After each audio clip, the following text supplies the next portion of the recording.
ఎన్నో ఆశలు, భారీ అంచనాల మధ్య కేంద్ర ఆర్థిక మంత్రి నిర్మలా సీతారామన్ కేంద్ర బడ్జెట్ ప్రవేశపెట్టారు. లోక్సభలో 11:04 గంటలకు బడ్జెట్ ప్రసంగం ప్రారంభమై దాదాపు 12:30 వరకు కొనసాగింది. వికసిత్ భారత లక్ష్యమంటున్న ఎన్డీఏ సర్కార్ యూనియన్ బడ్జెట్లో కీలక నిర్ణయాలు ప్రకటించింది. ఆర్థిక రంగానికి ఊతమిచ్చేలా బడ్జెట్ను ప్రవేశపెట్టింది. కేంద్ర బడ్జెట్ పరిమాణం రూపాయలు 48.24 లక్షల కోట్లుగా ప్రకటించింది. మొత్తం ఆదాయం 32.07 లక్షల కోట్లు, పన్ను ఆదాయం 28.83 లక్షల కోట్లు, ద్రవ్యలోటు 4.9% ఉండవచ్చని అంచనా వేసింది. అప్పులు, పన్నేతర ఆదాయాలు 16 లక్షల కోట్లుగా అంచనా వేసింది. అయితే ఇప్పుడు మన బడ్జెట్ యొక్క హైలైట్స్ ఏంటో తెలుసుకుందాం.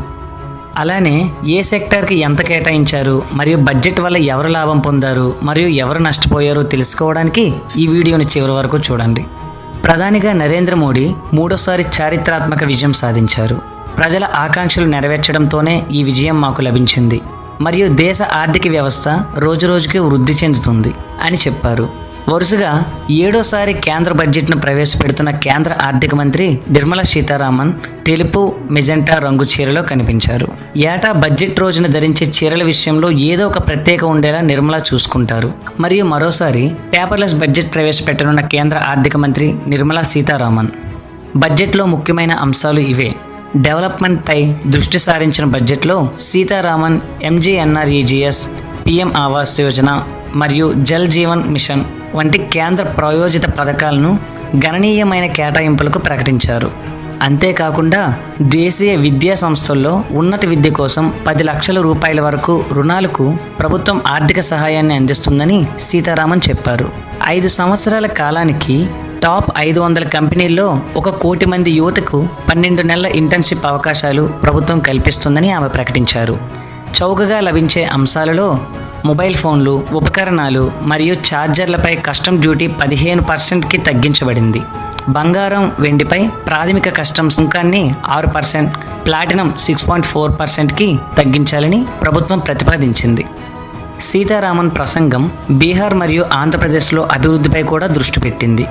ఎన్డీఏ ప్రభుత్వంలో కీలక మిత్రపక్షాలైన జేడీ, టీడీపీల డిమాండ్ల మధ్య ఇది ముఖ్యమైనది. ఈ బడ్జెట్ పేద, మధ్యతరగతి వర్గాల సాధికారత కోసమే. కేంద్ర మంత్రి సమర్పించిన బడ్జెట్ను ప్రధాని నరేంద్ర మోడీ ప్రశంసించారు.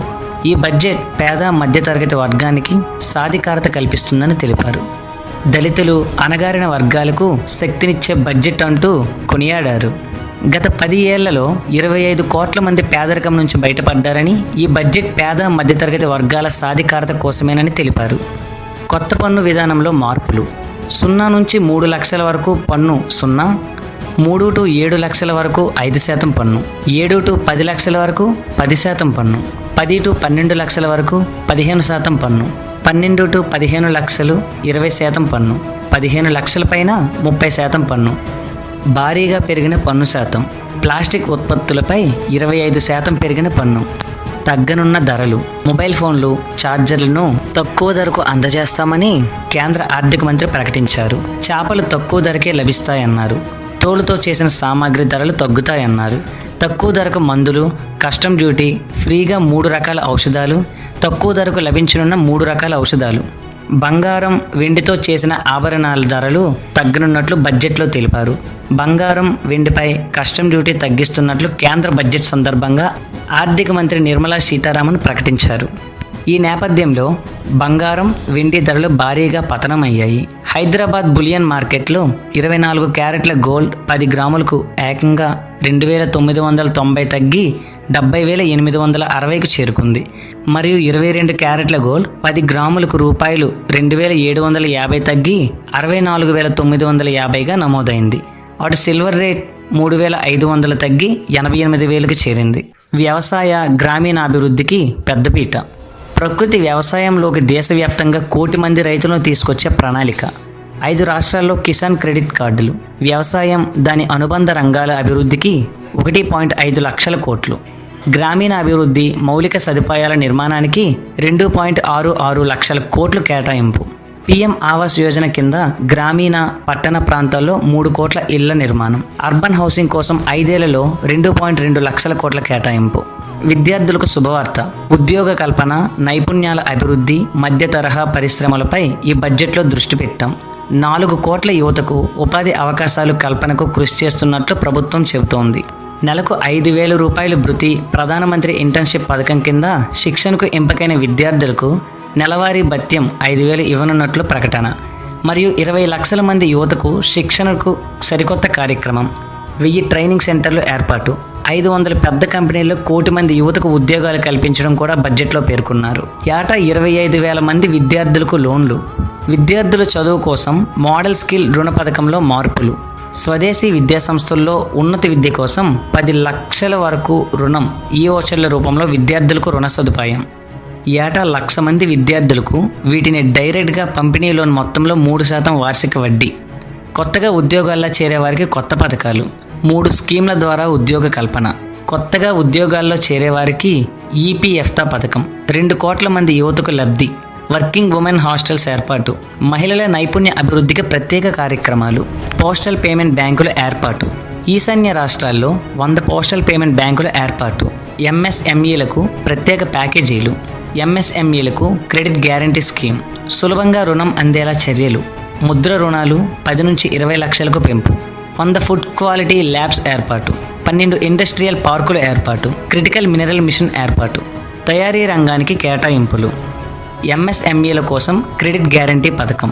సూక్ష్మ, చిన్న, మధ్య తరహా పరిశ్రమల కోసం క్రెడిట్ గ్యారంటీ పథకం. దీని ద్వారా టర్మ్ లోన్లు జారీ చేస్తారు. పాత లోన్లను క్లియర్ చేసిన వారికి ముద్ర రుణాల పరిమితి పెంపు. ప్రస్తుతం ఉన్న పరిమితి 10 లక్షల నుంచి 20 లక్షల వరకు చేస్తారు. బీహార్కు బడ్జెట్లో భారీ నిధులు. బీహార్లో 21,400 కోట్లతో 2,400 మెగావాట్ల పవర్ ప్లాంట్, ఎయిర్పోర్టులు, మెడికల్ కాలేజీలు, స్పోర్ట్స్ సదుపాయాలు. బీహార్కు నిధుల కల్పనకు బ్యాంకుల ద్వారా రుణాలు ఇస్తామని ప్రకటించారు. ఆంధ్రప్రదేశ్ ఎపేడ్ స్పెషల్ ఇన్ బడ్జెట్. అలానే కేంద్ర బడ్జెట్లో ఆర్థిక మంత్రి నిర్మలా సీతారామన్ ఏపీకి వరాల జల్లు కురిపించారు. రాష్ట్రానికి ప్రత్యేక సదుపాయాలు కల్పిస్తున్నట్లు చెప్పారు.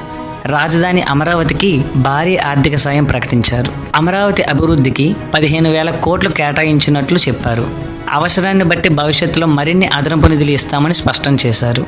అలాగే పోలవరం ప్రాజెక్టు పూర్తి చేయడానికి పూర్తిగా సాయం చేస్తామని తెలిపారు. ఆంధ్రప్రదేశ్ రైతులకు పోలవరం జీవనాడి అని, భారత ఆహార భద్రతకు పోలవరం ఎంతో కీలకమైనదని చెప్పారు. అలాగే రాష్ట్రంలో గ్రామీణ ప్రాంతాల అభివృద్ధికి నిధులు కేటాయిస్తామని నిర్మలా సీతారామన్ బడ్జెట్ ప్రసంగంలో చెప్పారు. ఏపీ విభజన చట్టానికి కట్టుబడి ఉన్నాం. వెనుకబడిన ప్రాంతాల అభివృద్ధికి సాయం చేస్తాం. విభజన చట్టంలో పొందుపరిచినట్లుగా వెనుకబడిన జిల్లాలకు ప్రత్యేక ఆర్థిక సాయం అందించడం సహా రాయలసీమ, ప్రకాశం, ఉత్తరాంధ్ర జిల్లాల అభివృద్ధికి నిధులు కేటాయిస్తాం అని మంత్రి పేర్కొన్నారు. తెలుగుదేశానికి కేంద్రం ప్రాధాన్యం. ఆంధ్రప్రదేశ్ ముఖ్యమంత్రి నారా చంద్రబాబు నాయుడు కూటమి ప్రభుత్వం అధికారంలోకి వచ్చిన తర్వాత 2 సార్లు ఢిల్లీకి వెళ్లారు. వివిధ కేంద్ర మంత్రుల్ని కలిసి రాష్ట్ర పరిస్థితులు, అవసరాలు వెల్లడించారు. ఏపీకి సాయం చేయాలని కోరారు. అలాగే బడ్జెట్లో ఆంధ్రప్రదేశ్కు ఎక్కువ కేటాయింపులు ఉండేలా చూడాలని, అమరావతి, పోలవరం ప్రాజెక్టులకు నిధులు కేటాయించాలని అభ్యర్థించారు. ఎన్డీఏ ప్రభుత్వం కూడా కూటమి పార్టీకి ప్రాధాన్యమిచ్చింది. కీలక ప్రాజెక్టులు పూర్తి చేయడంలో సహకరిస్తామని హామీ ఇచ్చింది. పోలవరం ప్రాజెక్టుకు పూర్తి సాయం చేస్తాం. ఏపీ అభివృద్ధికి కట్టుబడి ఉన్నాం. పోలవరం ప్రాజెక్టు పూర్తి చేయడానికి సాయం చేస్తాం. ఈ ఆర్థిక సంవత్సరంలోనే సాయం. అవసరాన్ని బట్టి అదనపు నిధులు కేటాయిస్తాం.